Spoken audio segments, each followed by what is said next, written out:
Hey, welcome to another episode of Being Spiritual at RU with I'm Pastor Matt and with Father Scott over at the Canterbury House.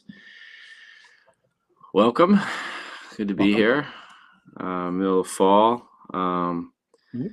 Fall semester's rearing hard.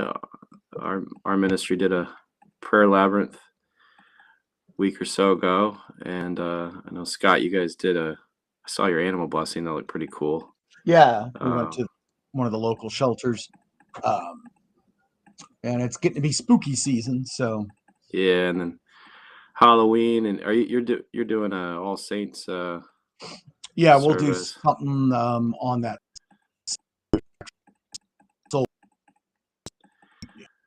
All Saints, and then look for Yep. free water over at the right on Halloween. Are you doing that again? The Halloween water. On Union Street. Yeah, the corner up there with Carrie and the others. We hand out food. We hand out starting at 10 p.m. So we're trying to encourage a little sobriety and things. So as much as possible. But I haven't looked at the forecast yet to see. Of course, they probably don't know yet. But is it going to be raining? Is it be cold? Anyway, that'll affect a lot. So cattail, by the way, if you're looking at what's waving there. It's on a Friday this year, so no, we're Halloween's on Friday, but we're actually doing it on Thursday. So okay. But I always give hand out candy on Halloween itself, so I'll be doing that Friday night, and I'll have water too, for anybody who wants it. But may put a sign out front, free water. But, but yeah, just to make sure people know we've got something. So. Well, if it's Thursday, maybe I'll stop by and I'll pan out water with you guys. But we thought we would dive into this topic of Christian nationalism, which become pretty prominent in the news, especially suddenly relevant again. Yeah, Charlie Kirk death, and then obviously with Project 2525, which is a very Christian nationalist, agenda. So we're seeing it in front of our eyes, and so we thought we'd go through a little book that summarizes it. Yeah, there it is. It's called The Psychology of Christian Nationalism. And so this week we'll just start kind of like, if you are able, I know college students have enough to read, so which is why we thought we'd summarize it for you, right, and dialogue about it, and you can listen to us on 1.5 speed. But she spends the first kind of section talking about what is Christian nationalism and what, and I thought maybe we could, and she talks about why that's not the greatest. And so I thought I'd go through. She lists 6 things that she kind of summarizes, like the research out there and what defines Christian nationalism, and maybe Scott and I will talk about that and why those aren't, Christian nationalism isn't the greatest. And then in the coming weeks, I don't know how many parts this will be, but yeah, we'll go through more about it. So Christian nationalism, she says this. I have my Kindle open. I'm not sure what page. It's in chapter 1 towards the beginning, but she said Christian nationalism is a cultural framework, a collection of myths, traditions, symbols, narratives, and value systems that idealizes and advocates a fusion of Christianity with American civic life. And then she says there are 6 kind of tenets, building blocks to what Christian nationalists say. Number 1 is the federal government should declare United States as a Christian nation. Number 2, the federal government should advocate Christian values. Number 3, the federal government should enforce strict separation of church and state, especially for those who disagree with Christianity. Number 4, the federal government should allow the display of religious symbols in public places. Number 5, the success of the United States is part of God's plan. And number 6, the federal government should allow prayer in schools. So if you're like me, and I'm sure Scott, you probably experienced this too. Growing up, you heard those things. I didn't hear them listed like that, but Oh yeah, I was taught I'm those things. I'm pretty Yeah. familiar and went to a private school until junior high. So my elementary years were at a private Baptist school. And yeah, very much talked about the evil secular world and how um, we needed to take America back. They didn't quite use that language, but they talked about we need prayer back in schools. We need, all these different things. And this was well before a lot of the complications that came later. But yeah, and definitely a sense of this country, we are a Christian nation. And of course, I was a kid. I mean, I had no filter or reference to question. It felt okay. It felt reaffirming, because I wasn't straight, but I was a, white Christian male. So, nothing to lose. Yeah. And like I said, this was well before, there was feminism, but it was a different time. But anyway, yeah, Yeah, I and grew on up with this. yeah, I as well. And on the surface, like as a Christian, it sounds nice, Mhm. and actually I think she says that, 8 out of I don't have it in front of me, but I believe it's around 8 or 9 out of 10 Christians when they hear this think, "Oh, yeah, well, Mhm. that's not bad." Right. Then I think it's maybe around 5 or 6 out of 10, a little over 50%, um, kind of are all bought in on Christian nationalism and even to the extremes.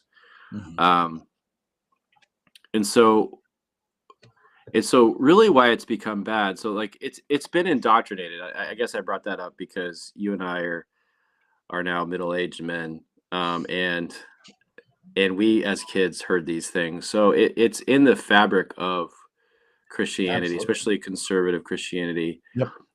And why things have shifted so much is I guess without, the Republican Party, or more specifically MAGA, has taken advantage of this idea that Christianity is being lost to the secular world, and Right. we have to fight back to Right. regain Christianity in And America. the heritage, and that's Hmm. when you start getting into heritage, you start getting into things like sort of having lived in the South a long time, sort of um, sort of Southern, what do you call it, with the war, not Reconstructionism. Basically, they're spinning basically making the Civil War not what it was about. Yeah, Um, yeah. there's a word for that. I can't think what it is, but yeah, there's a lot of that goes on, and the sense of manifest destiny. They always talk about that too. That this was God's, the chance to start a godly nation, despite the people who were already here, but to come over and to spread, Christianity from coast to coast and make it a Christian nation. And yeah, um, Southern revisionism, I guess it's called too. But anyway, that sense of, Yeah. basically telling a different narrative that makes Christians, and in that case, Southern slave owning Christians, making them heroes of the war, and how evil. I went to seminary with a guy who was talking about what an evil person Abraham Lincoln was, Mm, because he said the slaves were all so happy in the South before Abraham Lincoln came. mm. And I just remember listening to him, and I literally had no response because I couldn't believe he was saying these things.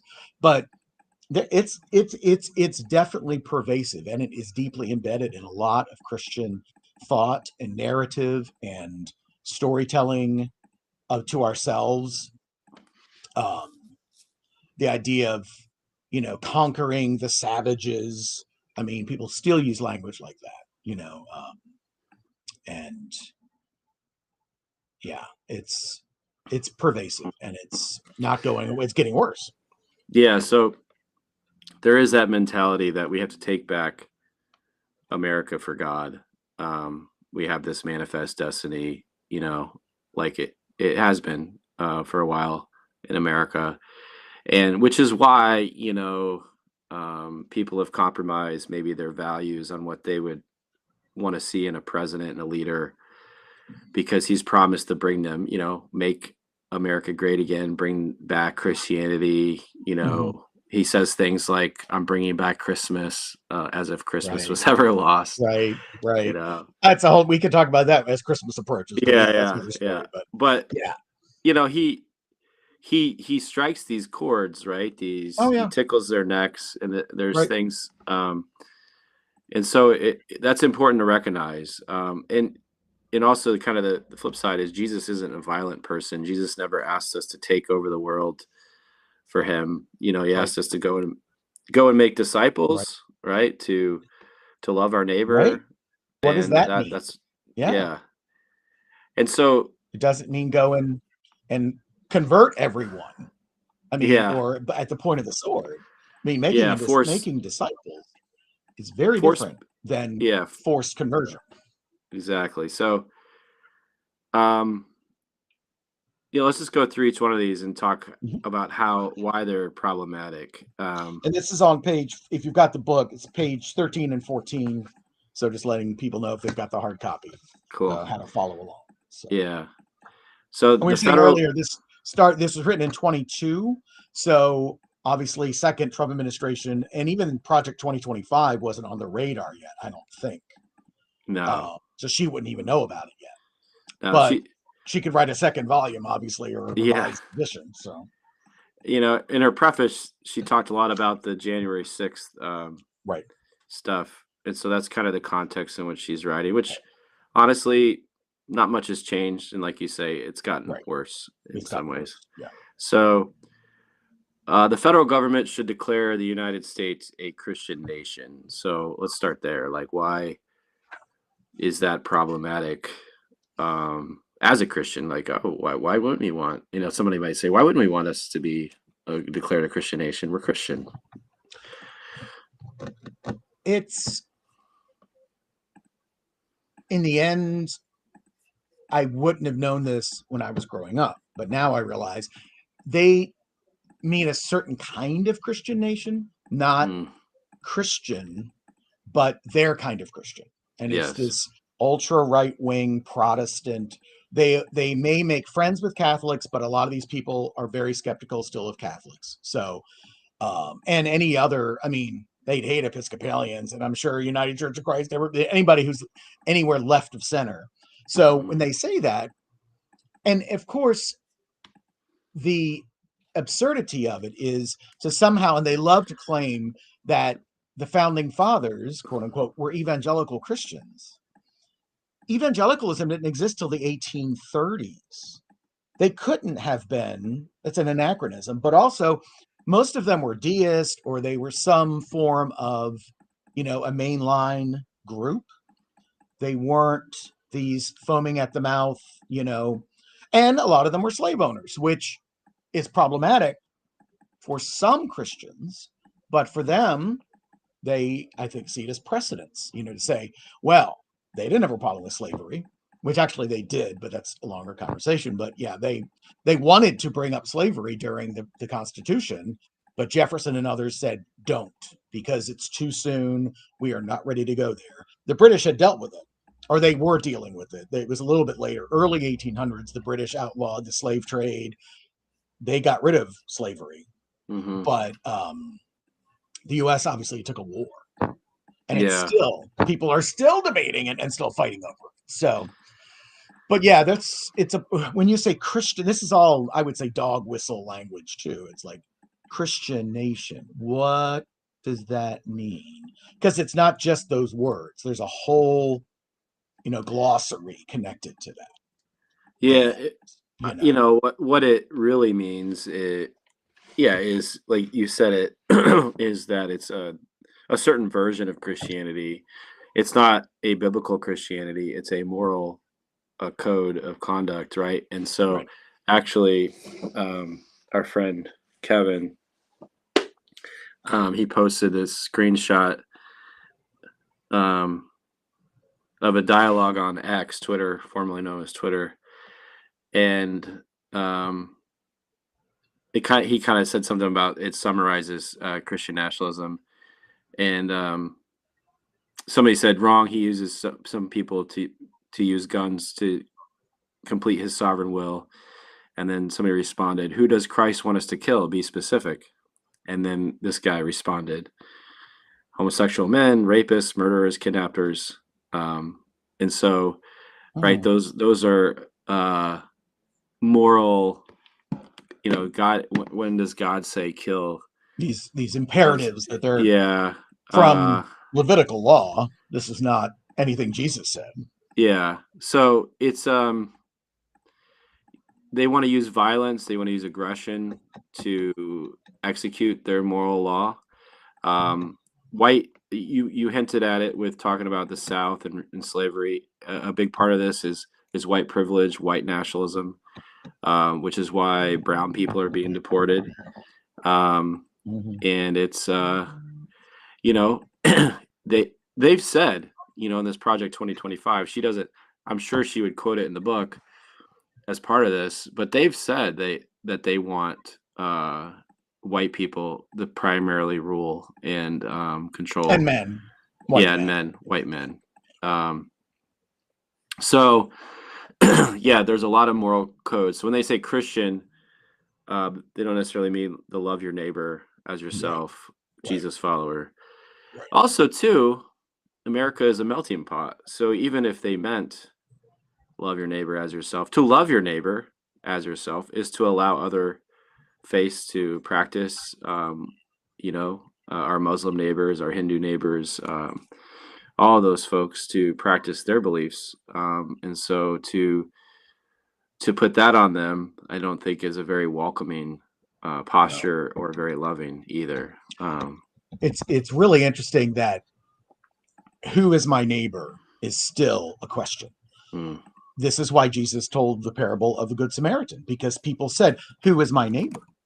And there was a teaching in those days from some of the Jewish authorities that Jesus was, in conversation with. They said, my neighbor is only the people who look like me, basically live near me, who share my values. My neighbor is my friend. My neighbor is my family member. And Jesus clearly is saying, no, the Samaritan, the quote unquote enemy of the man who was mugged, is the one who saves him. So Jesus clearly is saying this is not about who you like and get along with. So yeah, when people say, oh, they don't like woke Jesus, as they say, they don't like, but there is just no way around what he teaches, and especially things like the Good Samaritan. He's saying, who was a neighbor to this man? The Samaritan, who was not his friend. He was basically an enemy. Yeah. Great point. And we heard J.D. Vance right after the election talk about that, right? Right. And you're right. Yeah, he brought it up and said that my neighbor is my family, right? And those like and me. The Pope had to correct him. Yeah, he wasn't Pope Leo yet, but when he was Cardinal Bob, he from Chicago or wherever. Yeah, he called him out, which was great, and said that's not what this means. Yeah, and that's exactly what Jesus was talking about. I know. Yeah, and Jesus does it over and over again. Yeah, absolutely. As I preached through the lectionary, I realized, man, this is everywhere. Where Jesus is telling us our neighbor is really our enemy, those we don't like, that we don't get along with. Yep. And so, yeah, I mean, that's number two. The federal government should advocate for Christian values. It's similar to what we were just saying, like what Christian values. Obviously, they really think it's, certain identity markers that we wouldn't necessarily agree with. And we're Christians, right? So we don't see those same identity markers that you have to be a straight white man to be a part of this. You have to, abide by, your wife. Some of these guys are like, your wife has to cook, sourdough bread and be in the kitchen. And that's the, like you're saying, imposing these quote unquote values on the larger population who aren't Christian. People who are not Christian are being told they, basically there might be those who basically don't believe in divorce because they could point to the Bible. Some don't believe in interracial marriage because they can, um, they will basically justify that from scripture. A lot of things like that. That these things are being, I would say, being imposed on, but they would say, oh, we're just upholding traditional Christian values, which, we could debate a lot of those values, but, again, it's whose values, who gets to pick them. Yeah, that's a big problem with all of this. And then just the volatility towards it, like this view that I must kill them, right? Is eye-opening and crazy. No sense of coexistence. There's a sense No. of, we need to destroy the opposition. Yes. We need to kill them. And which is why previous nationalist movements and Christian national movements have made this a practice, or, at the best, a prison, like in South Africa with Desmond Tutu, was it Nelson Mandela? So yeah, it's sad to watch, and it's coming. Like, it's coming. I mean, if this continues, they're starting with brown people, but once they resolve that, they're coming for guys like us. To be honest with you. Well, they've threatened already to, revoke tax exempt status, stuff like that, if you don't abide by certain. Yeah. And of course, we have to remind ourselves, this is not Trump's doing. He's the stooge at the front. This is a different think tank of people. This is a cabal or whatever, the regime that he is sort of the figurehead of. Honestly, I don't think that man cares anything about except making money and being, the king of the world. But all of this idealism and all this ideology is coming from other people. It's not coming from him. So, no, yeah. But people who are deeply seated in this sense of Christian superiority, Christian triumphalism, and it's dangerous for anybody but straight white conservative Christians. So men especially.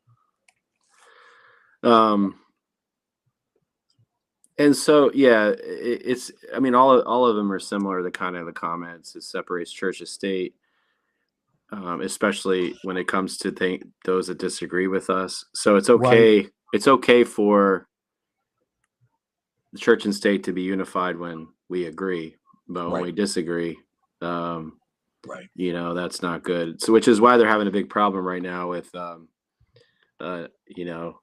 non-Christian probably becoming New York City mayor, and a Muslim, and they're losing their minds over that one. Right. So, and that's why.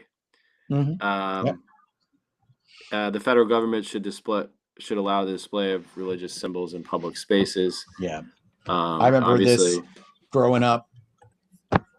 They used to scream about, we need to put Christ back in Christmas, and all that. Put out, nativity displays, blah, blah, blah. So, and honestly, like, we had a season of where we were trying to do this collectively as a nation. And so, you see, at least around here, you see Hanukkah lights at Christmas and Kwanzaa lights, but that's not what they try to cover every base. Yeah. That's not what they mean, though. Right. No. They mean Christian symbols only. Because they're the freedom of religious expression advocates would say, well, then Satanists can have, a display, and that is antithetical to what they're talking about. And it's white Jesus. It is, their understanding of who Jesus is needs to be celebrated and enforced.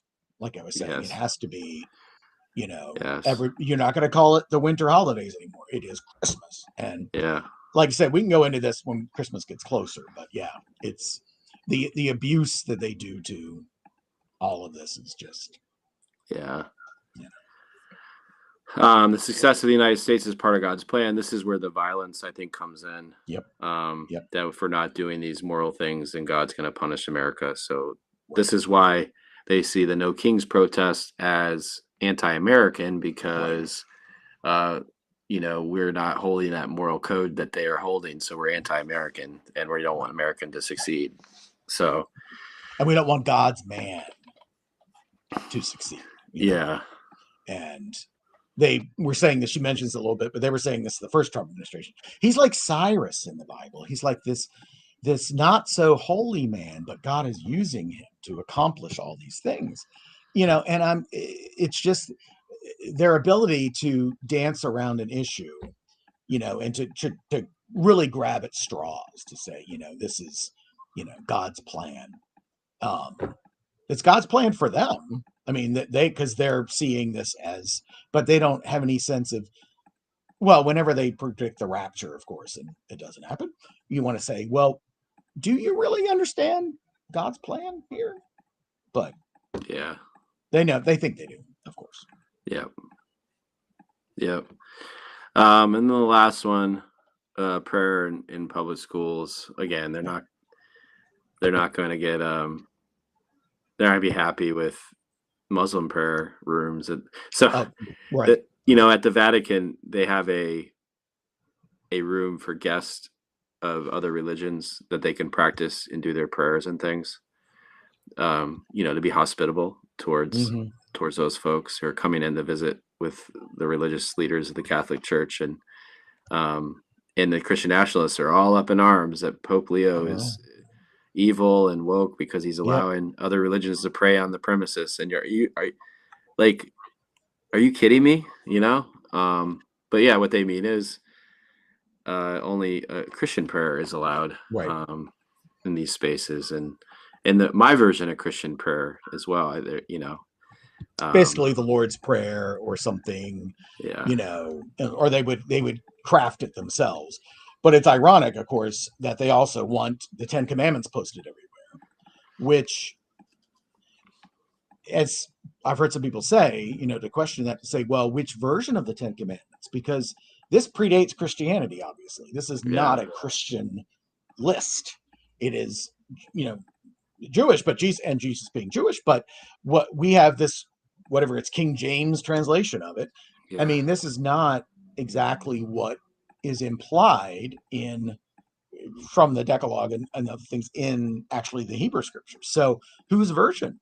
Yeah. But of course they want the Christian version. Yeah, I think that's a symbol that, like, putting their mark that this is a Christian place. This is our Christian place, right? Their flag, if you will. And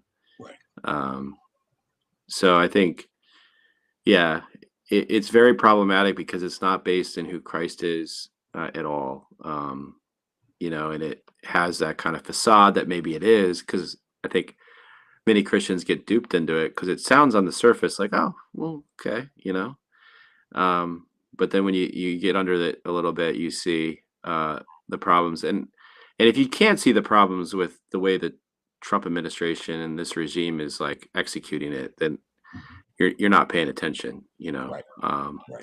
Or just in serious denial. Yeah. It's not, well, and depending where you get your news, where you get your information, you say things about what is going on, and people will say, oh, I haven't heard that. Yeah. Well, of course, because you're listening to, Newsmax or whatever, Fox News. Yeah. So you're not really exposed to the truth. Anyway. Exactly. Be careful of just listening to propaganda. Exactly. And that could be easy to fall into on both sides of the aisle, to be honest with you. So, sure, you have to, the echo chamber. You have to go out and hear it all, and try to make as best educated guess as decision as you can. Yep. Cool. So it didn't take us long to get to 30 minutes on this. Yeah, one. It's one of our longer ones, right? So so we'll continue the dialogue in the coming weeks. We'll try to pick up the book if you want to a weekly rhythm on this. Be great. And we'll dive in more, and then also too we'll start dialoguing about how to engage Christian nationalists and have conversation, and that can be difficult, but it's coming. Thanks for joining us. We'll see you hopefully on Halloween and All Saints Day, and in the regular stuff at the Canterbury House. And we've got a next week is a interfaith event, the dinner. Yeah, that's right. Talk it out. Tuesday night. Yeah, it's Tuesday night at 7:00 in the seminary, which is right on College Ave, in their big sort of central. We'll have dinner, but then we'll have conversations, interfaith conversations. So yeah, that'd be great. A good way to combat Christian nationalism is to have those interfaith conversations. So which drives them crazy. yes. But anyway, Yeah. anything that drives them crazy, I'm for that. Anyway. Yeah, same. Ditto. All right. Thanks for joining us. Yeah. Take care.